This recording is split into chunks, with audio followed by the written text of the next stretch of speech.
بچوں، آج 8th class کے لیے ٹاپک ہے زعفران۔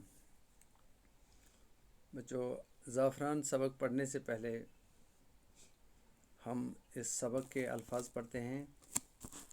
جا بجا، جگہ جگہ، فراموش کرنا، بھول جانا، متوجہ کرنا، توجہ دلانا، فرائض، فرض کی جمع، کاشت ہونا، کھیتی کرنا، بہشت جنت، تخلیق کرنا، پیدا کرنا، مقدس پاک، قدیم پرانا، کشمیر راجہ، تھیٹر وہ بڑا ہال جہاں ڈرامہ اور دیگر تفریح طبع کے پروگرام وغیرہ پیش کیے جاتے ہیں۔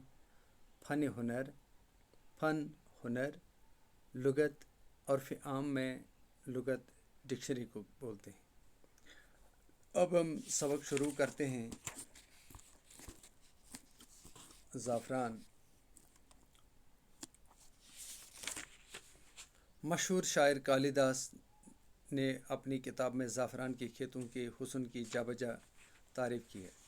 پیارے بچوں، آپ کو معلوم ہوگا زعفران وہ واحد سپائس ہے، مسالہ ہے جو دنیا میں سب سے قیمتی مسالہ مانا جاتا ہے، اور یہ مسالہ ہماری اس وادی میں اگتا ہے۔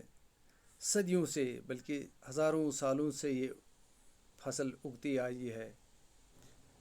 تقریباً یہ خودرو فصل ہے۔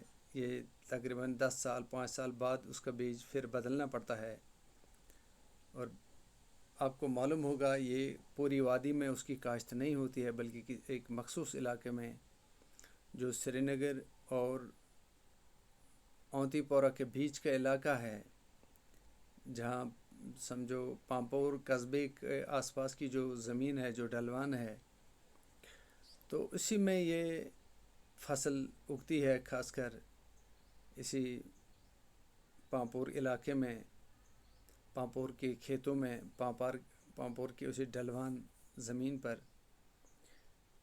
بہت سے بادشاہوں نے اس کے متعلق، لیکن یہ بھی آپ کو میں بتاؤں اس کی جانکاری کہ یہ وہ پھول ہے جو خزاں میں کھلتا ہے۔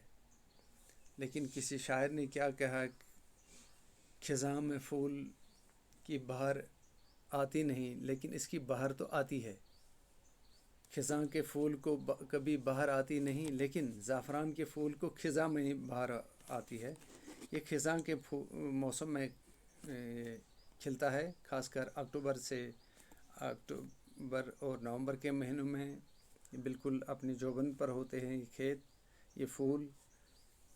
اور مشہور شاعر کالیداس نے اپنی کتابوں میں زعفران کے کھیتوں کے حسن کی جا بجا تعریف کی ہے۔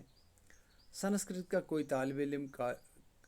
طالب علم کالیداس کو فراموش نہیں کر سکتا۔ زعفران کے حسن نے شاعروں، ادیبوں اور مفکروں کو اپنی طرف متوجہ کیا۔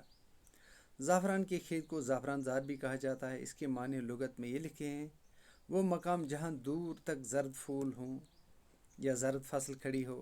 دوسرے معنی یہ بھی لکھے ہیں: وہ جگہ جہاں پہنچ کر انسان کو بہت ہنسی آئے۔ مشہور ہے کہ زعفران کے کھیت میں پہنچ کر انسان کو خود بخود ہنسی آنے لگتی ہے۔ کشمیر میں زعفران زار کو ہنسی مذاق کی محفل کے لیے بھی استعمال کرتے ہیں۔ کہتے ہیں کہ اس کی خوبصورتی کو دیکھ کر غیر ملکی فوجیوں نے اس کے حسن کے آگے اپنا سر جھکا دیا اور وہ اس کی خوبصورتی میں کھو گئے۔ کہا جاتا ہے کہ سکندر اعظم کے یونانی فوجیوں نے جب کشمیر کی وادی میں زعفران کے کھیتوں کا حسن دیکھا تو وہ حیران رہ گئے۔ وہ خوبصورت پھولوں میں اپنے فوجی فرائض بھول بیٹھے اور زعفران کے پھولوں کے خوبصورت رنگوں میں فطرت کی انگڑائی دیکھنے لگے۔ ابو الفضل نے آئین اکبری میں زعفران کی عجیب تعریفیں کی۔ اکتوبر اور نومبر میں سری نگر سے کچھ دور پامپور میں زعفران کے کھیتوں کی خوبصورتی دیکھنے کی چیز ہوتی ہے۔ پامپور کے علاوہ کئی اور علاقوں میں بھی اب اس کی کاشت ہونے لگی ہے۔ زعفران کے پھولوں پر چاند کی دلاویز روشنی پڑتی ہے تو ایک کہنا پڑتا ہے کہ اگر کوئی بہشت ہے تو بس یہی زمین ہے۔ اس کی پتیوں میں نیا رنگ اور نئی کیفیت ہوتی ہے۔ پیارے بچوں، آج ہم اتنا ہی پڑھیں گے۔